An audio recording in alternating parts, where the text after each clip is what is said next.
കള്ളുചെത്ത് ഉപജീവനമാക്കിയവർ തൊഴിൽ സംരക്ഷിക്കാനുള്ള ചെറുത്തുനിൽപ്പിലാണ്. ഈ പരമ്പരാഗത തൊഴിൽ മേഖല സംരക്ഷിക്കാൻ സർക്കാർ പ്രത്യേക പാക്കേജ് ഏർപ്പെടുത്തണമെന്നാണ് തൊഴിലാളികൾ പറയുന്നത്. കള്ളുചെത്തിന്റെ വിശേഷമാണ് ഇന്നത്തെ ചുറ്റുവട്ടത്തിൽ.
പരമ്പരാഗതമായ ഒരു തൊഴിൽ മേഖലയാണ് കള്ളുചെത്ത് തൊഴിൽ.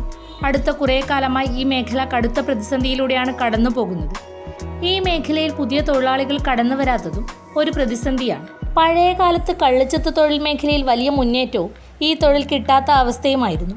എന്നാൽ ഇന്ന് പുതിയ തൊഴിലാളികളാരും ഈ മേഖല സ്വീകരിക്കാൻ തയ്യാറാകുന്നില്ല. അപകട സാധ്യത ഏറെയുള്ള മേഖലയാണ്.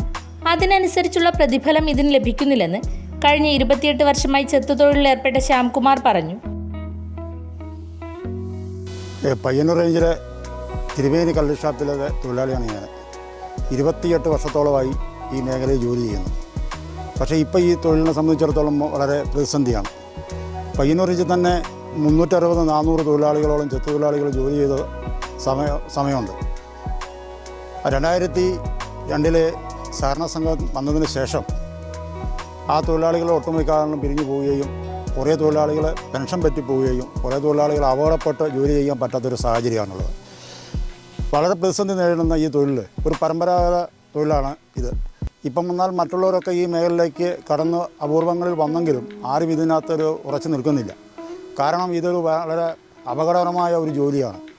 കാറ്റായാലും മഴയായാലും വെയിലായാലും ഈ ഇടിമിന്നലായാലും ഏതായാലും ഈ തൊഴിൽ കൃത്യനിഷ്ഠയോടുകൂടി ചെയ്യാതിരിക്കാൻ പറ്റത്തില്ല. അതിനനുസരിച്ചൊരു പ്രതിഫലം നമുക്ക് കിട്ടുന്നില്ല എന്നുള്ളതാണ് സത്യം.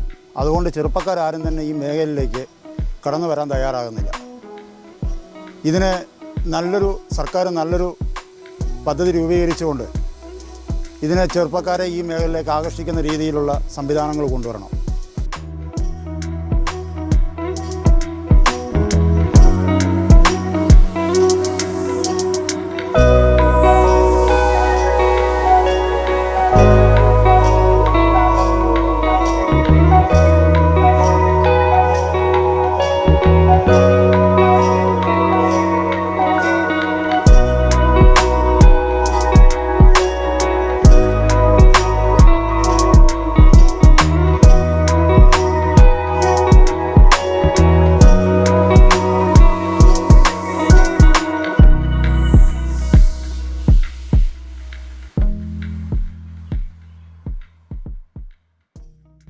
നേരത്തെ സൊസൈറ്റിയാക്കാനുള്ള നീക്കം മുതലാണ് ഇതിൻ്റെ തകർച്ചയ്ക്ക് ഇടയാക്കിയതെന്ന ആരോപണവും ഉയരുന്നുണ്ട്. സർക്കാരിൻ്റെ കണക്കിൽ നിരവധി തൊഴിലാളികൾ ഈ രംഗത്തുണ്ടെങ്കിലും അവരിൽ പലരും ഇന്ന് മറ്റു തൊഴിൽ മേഖല അന്വേഷിച്ചു പോകുന്നതായും ശ്യാംകുമാർ പറഞ്ഞു. ഇപ്പം പെൻഷനാണെങ്കിൽ തന്നെ ഞങ്ങൾക്ക് 60 വയസ്സാകണം പെൻഷൻ കിട്ടണമെങ്കിൽ. ആദ്യകാലങ്ങളിൽ 10 വർഷം ജോലി ചെയ്ത് എന്തെങ്കിലും അപകടം വരികയോ അല്ലെങ്കിൽ ശാരീരികമായ ബുദ്ധിമുട്ട് വരികയോ ചെയ്യുമ്പോൾ പെൻഷൻ കിട്ടുമായിരുന്നു. ഇപ്പോൾ പുതിയ ബോർഡ് തീരുമാനം ശാശ്വതമായി, അതായത് 100% എഴുന്നേക്കാൻ മേലാതെ അല്ലെങ്കിൽ ജോലി ചെയ്യാൻ പറ്റാതെ കിടപ്പ് രോഗികൾക്ക് മാത്രമേ പെൻഷൻ കൊടുക്കാൻ പാടുള്ളൂ എന്നാണ് ഇപ്പോഴത്തെ ഒരു തീരുമാനം വന്നിരിക്കുന്നത്. അങ്ങനെ വരുമ്പം ഇപ്പം ശരീരമായി ഇപ്പം തന്നെ എനിക്ക് കാലിൻ്റെ മുട്ടുവേദന, ഈ കഴുത്തുവേദന, ഈ ശ്വാസം മുട്ട്, ഈ പൊടി കാരണം, ഈ തെങ്ങിനൊരു വല്ലാത്തൊരു പൊടിയുണ്ട്, പൊടി കാരണം ശ്വാസം മുട്ട് ഇതൊക്കെ അനുഭവിക്കുകയാണ്. പക്ഷേ 60 വയസ്സ് തികയാതെ പിരിഞ്ഞു കഴിഞ്ഞാൽ നമുക്ക് പെൻഷൻ കിട്ടിയാല എന്നുള്ള ഒരു വളരെയധികം ഖേദമായ ഒരു കാര്യമാണ് ഇപ്പം ഇതിൽ എടുത്തു പറയാനുള്ളത്. ഈ സർക്കാർ കണക്കിൽ കേരളത്തിൽ 15,000 ചില്ലറ ചെത്തൊഴിലാളികളും 4,226 വിൽപ്പന തൊഴിലാളികളുണ്ടെന്നാണ് കണക്ക്. എങ്കിലും ഈ രജിസ്ട്രേഷനിൽ മാത്രമേ ഇത്തരം തൊഴിലാളികളുള്ളൂ. കുറേയധികം തൊഴിലാളികൾ ജോലി ചെയ്യാതെ മറ്റുള്ള ഓട്ടോറിക്ഷ മേഖലകളിലും നിർമ്മാണ മേഖലകളിലും പെയിൻറ്റിങ് മേഖലകളിലെല്ലാം കടന്നു പോയിട്ടുണ്ട്. ഈ ചെത്തു തൊഴിലിനെ ഏതെങ്കിലും രീതിയിൽ സംരക്ഷിക്കണമെന്നാണ് വളരെ ദയനീയമായി എനിക്ക് പറയാനുള്ളത്. കാരണം ഇത് നല്ലൊരു തൊഴിലാണ്. പക്ഷേ ആ തൊഴിലിന് ഇന്നിപ്പം വളരെ ബുദ്ധിമുട്ടാണ്. തെങ്ങ് കിട്ടുന്നില്ല എന്നുള്ളതാണ് ഏറ്റവും വലിയ ഒരു പ്രതിസന്ധി. ഇപ്പം നാളികേരത്തിന് 60-65 രൂപ വില വരുന്നതുകൊണ്ട് ആരും ഒരു കർഷകനും തെങ്ങ് തരുന്നില്ല. പുതിയ ഒരു കർഷകനും തെങ്ങ് കുഴിച്ചു വെക്കുന്നില്ല. ഇതിന് മാരകമായ രോഗം ബാധിക്കുകയാണ്. ഇലകളെല്ലാം പുള്ളിക്കുത്തുകൾ വീണ് അങ്ങനെ ഒരു രോഗവും, ഈ മണ്ണ് കൂമ്പ് ചെയ്യുന്ന ഒരു രോഗം, ചെല്ലി കുത്തി ഒരു ഭാഗം അങ്ങനെ പോകുന്നു. അതുകൊണ്ട് തെങ്ങ് കിട്ടാൻ വളരെയധികം ബുദ്ധിമുട്ടാണ്. അഥവാ കിട്ടിയാൽ തന്നെ വളരെയധികം വലിയ പാട്ടം കൊടുക്കേണ്ട ഒരു സ്ഥിതിയാണ് ഈ മേഖലയിലുള്ളത്. അതുകൊണ്ട് ഇതിന് ശാശ്വതമായ ഒരു പരിഹാരം കണ്ടെത്തി ഈ തൊഴിൽ മേഖലയും തൊഴിലാളികളെയും സംരക്ഷിക്കണമെന്നാണ് എനിക്ക് അഭ്യർത്ഥിക്കാനുള്ളത്. തൊഴിലാളികൾ നേരിടുന്ന ഒരു വലിയ പ്രശ്നമാണ് ചെത്താനുള്ള തെങ്ങ് ലഭിക്കാത്തത്. പാട്ടവും കുത്തനെ ഉയർത്തി. ഇപ്പോൾ 1,500 രൂപ ഒരു തെങ്ങിന് നൽകണം. തേങ്ങയുടെ വില കുതിച്ചു വരുന്നതോടെ ഇപ്പോൾ പലരും തെങ്ങ് ചെത്താൻ നൽകാത്ത അവസ്ഥയാണ്. ഒരു ദിവസം 3 തവണ ചെത്തണമെന്നാണ് കണക്ക്. പക്ഷേ ഇപ്പോഴത്തെ ഈ കാലാവസ്ഥയും ഈ തെങ്ങിൻ്റെ ഉയരവും എല്ലാം കൂടി 2 നേരം ആണ് ചെത്തുന്നത്. രാവിലെയും വൈകുന്നേരവും. ഉച്ചയ്ക്ക് ഒഴിവാക്കലാണ്. കാര്യം ശാരീരികമായി എല്ലാവരും ബുദ്ധിമുട്ടായതുകൊണ്ടാണ് ഈ ഒരു നേരത്തെ ചെത്ത് ഒഴിവാക്കുന്നത്. ഇപ്പം പഴയ മാതിരി കരിവീക്കാലിന് തല്ലിച്ചെത്തല്ല, എല്ലാവരും ഈ ഇടിച്ച് ചെത്തുന്നതാണ്. ഇടിച്ച് ചെത്തി ചെയ്യുന്നതുകൊണ്ട് കള്ളിൻ്റെ ഉൽപ്പാദനം കുറവുണ്ട്, കള്ളിൻ്റെ ടേസ്റ്റും കുറയും. പക്ഷേ 3 നേരം തല്ലിച്ചെത്തിയാൽ ആ കള്ളിന് ഉൽപ്പാദനവും കൂടും, ഗുണനിലവാരവും കൂടും. ഒരു ചെത്തുതൊഴിലാളി ഒരു ദിവസം ജോലി ചെയ്തു വരുന്നത് 3 നേരമാണ്. രാവിലെ, ഉച്ചയ്ക്ക്, അന്തി. ഇതാണ് സമയക്രമം. രാവിലെ ആണെങ്കിൽ പുലർച്ചെ തോട്ടത്തിലെത്തണം. പലരും വളരെ ദൂരത്താണ് തൊഴിലെടുക്കുന്നത്. 8 തെങ്ങ് ഒരു തൊഴിലാളി ചെത്തണമെന്നാണ് കണക്ക്. എന്നാൽ ഇതിൽ നിന്നും ആവശ്യത്തിന് ഉൽപ്പന്നം കിട്ടാത്ത അവസ്ഥയുമുണ്ട്. ഇത് എല്ലാ ദിവസവും രാവിലെ ഒരു 6 മണി, 6:30, 7 മണിക്കുള്ളിലായിട്ട് ജോലി ചെയ്യാൻ തുടങ്ങുന്നതാണ്.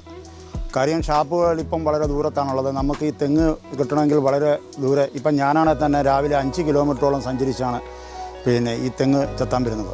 തിരിച്ച് ഷാപ്പിലേക്ക് പോകണമെങ്കിൽ അതിൻ്റെ ഇരട്ടി ദൂരം സഞ്ചരിക്കണം. അപ്പോൾ ഷാപ്പിലെത്തുമ്പം 10 മണി, 10:30 ആവും. അന്നേരം അവിടെ എത്തുമ്പോഴും മുതലാളിയുടെ അല്ല സെയിൽസ്മാൻ്റെ ഒരു വല്ലാതെയുള്ള ആ ദേഷ്യപ്പാടും അവരുടെ വായിലെ വാക്കുകളും നമുക്ക് വളരെയധികം വേദന അനുഭവിക്കുന്നുണ്ട്. കാര്യം പണ്ട് കാലങ്ങളിൽ ലൈസൻസുകൾ തെങ്ങ് തോട്ടങ്ങളെടുത്ത് കൊടുക്കുമായിരുന്നു. ഇപ്പം ലൈസൻസുകൾ തോട്ടങ്ങളൊന്നും എടുത്ത് കൊടുക്കുന്നില്ല. തൊഴിലാളികൾ തന്നെ നേരിട്ട് തെങ്ങ് കണ്ടെത്തണം. അവിടുന്ന് ഒരു തെങ്ങ് ഒരു പറമ്പിലാണെങ്കിൽ അടുത്ത തെങ്ങ് ചെത്തണമെങ്കിൽ മറ്റു 1-2 പറമ്പുകൾ അപ്പുറം കടന്നു പോകണം. 8 തെങ്ങാണ് കണക്ക്. പക്ഷേ 8 തെങ്ങിന്ന് ഇന്നത്തെ കാലത്ത് ചെത്തിയാൽ നമുക്ക് ഒരു 8 ലിറ്റർ കള്ള് പോലും ചില സമയങ്ങളിൽ കിട്ടത്തില്ല. കാലാവസ്ഥയ്ക്കനുസരിച്ച് ഇത് ഏറിയും കൊടിയും കുറഞ്ഞു വരികയും. അതുകൊണ്ട് വളരെയധികം ബുദ്ധിമുട്ടാണ് ഈ മേഖലയിൽ ജോലി ചെയ്യാൻ. ചെറിയ തെങ്ങുകളൊന്നും തന്നെ ഇപ്പോൾ കിട്ടാനില്ല. എല്ലാം വലിയ തെങ്ങുകളാണ്. 30 അടി 25 അടി പൊക്കങ്ങളിലുള്ള തെങ്ങുകളാണ്. അതുകൊണ്ട് സർക്കാർ കണക്കിൽ 8 തെങ്ങ് ചെത്തണമെന്നുണ്ടെങ്കിൽ ഇപ്പം 8 തെങ്ങ് ചെത്താൻ കഴിയാത്തൊരവസ്ഥയാണ്. അതിന് ചെറിയ ചെറിയ തെങ്ങുകൾ ആരും തന്നെ കൃഷി ചെയ്യുന്നില്ല. ഇപ്പം എന്താ പറയണ്ടത്, സർക്കാർ അത് തീരദേശങ്ങളിലോ അല്ലെങ്കിൽ പുറമ്പോക്കുകളിലൊക്കെ തന്നെ കുള്ളം തെങ്ങുകൾ കുഴിച്ച് നട്ട് വളർത്തി സംരക്ഷിച്ച് ഈ തൊഴിലാളികൾക്ക് പാട്ടം കൊടുത്ത് വാങ്ങി ചെത്താൻ കൊടുക്കുകയാണെങ്കിൽ ഏറ്റവും നല്ല ഗുണകരമായിരിക്കും. തെങ്ങ് ചെത്തുന്നത് തെങ്ങിന് നല്ലതാണെന്ന് പഴമക്കാർ പറയാറുണ്ട്. അതുകൊണ്ട് തന്നെ നേരത്തെ പലരും തെങ്ങ് ചെത്താൻ നൽകാറുണ്ട്. തെങ്ങ് ചെത്തുമ്പോൾ തേങ്ങയുടെ ഉൽപ്പാദനം കൂടുന്നതിനൊപ്പം രോഗപ്രതിരോധ ശേഷിയും തെങ്ങിനുണ്ടാകുന്നു. തെങ്ങ് ചെത്തുന്നത് ഒരു പരിധിവരെ തെങ്ങിന് ഗുണകരമാണ്. അതാണ് പഴയ കാരണവന്മാരെ തെങ്ങുകൾ ചെത്താൻ കൊടുക്കുന്നത്. മണ്ഡി രോഗങ്ങൾക്ക് വളരെയധികം മാറ്റം കിട്ടും. കാര്യം നമ്മളെ മനുഷ്യൻ കയറി ഇറങ്ങി ഇതിൽ വട്ടം കറങ്ങിയാണ് ഇത് ചെത്തുന്നത്. അതായത് ഈ തെങ്ങിനെ മൊത്തം റൗണ്ട് ചെയ്യും. ഒരു ദിവസം 3 നേരമെങ്കിൽ ആ 3 പ്രാവശ്യം ഈ തെങ്ങിന് റൗണ്ട് ചെയ്യുന്നുണ്ട് ഈ മുകൾ വശത്ത്. അപ്പോൾ ഈ ചെത്തുകാരൻ കയറുമ്പോൾ ഈ തെങ്ങിന് ഒരു ഉലച്ചിൽ കിട്ടുന്നതുകൊണ്ട് ഇതിൻ്റെ വേരുകൾ ഇരട്ടിക്കിരട്ടി ഈ ഭൂമിയിലേക്ക് ഇറങ്ങും. ആ വേരിൽ ധാരാളം വേരുകൾ വരുന്നതുകൊണ്ട് ഈ വളവും വെള്ളവും ഇതിന് വലിച്ചെടുത്ത് നല്ല ആരോഗ്യപരമായ രീതിയിൽ ഈ തെങ്ങിന് വളർച്ച കിട്ടും. അതാണ് ഒരു പ്രധാന കാര്യം. തെങ്ങിന് കായ്ഫലം കൂടും. വെച്ചിങ്ങ പൊഴിയുന്ന തെങ്ങുകൾക്ക് വളരെ ഗുണകരമാണ്. അത് ചെത്തിവിടുവാണെങ്കിൽ ഈ വെച്ചിങ്ങ പൊഴിച്ചിൽ കുറഞ്ഞു കാണുന്നുണ്ട്. അതെ, ചവിട്ടി ഓലകൾ മടലുകളെല്ലാം ചവിട്ടി താഴുമ്പം അതിന് കൊല പൊട്ടാനും തെങ്ങിന് ആരോഗ്യമാണത്. ഉയർന്ന അംശാദായം അടച്ചിട്ടും അർഹമായ പെൻഷൻ ലഭിക്കുന്നില്ലെന്നും പരാതിയുണ്ട്.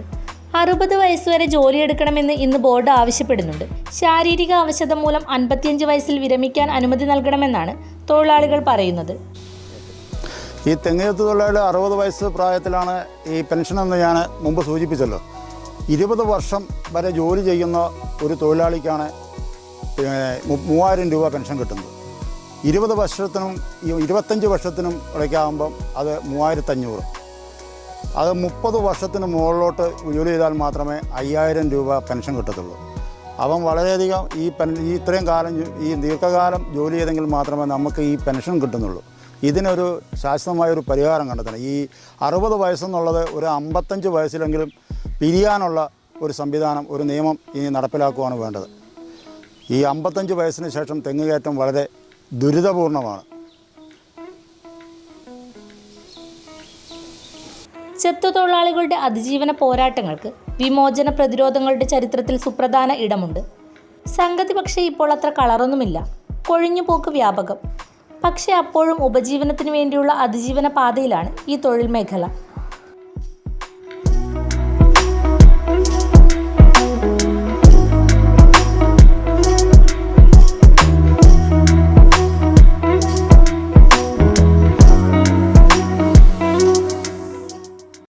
ഒരു പരമ്പരാഗത തൊഴിൽ മേഖല കൂടി അതിജീവനത്തിന്റെ പാതയിലാണ്.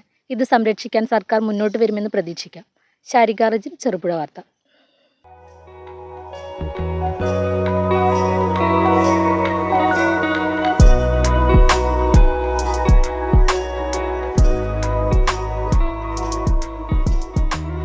ഈ അവധിക്കാലം ചെറുപുഴ ശ്രീ ശങ്കരാചാര്യയോടൊപ്പം ആഘോഷിക്കൂ. Shri Shankaracharya computer centre, Cherupuzha, near bus stand. Phone 9747939000.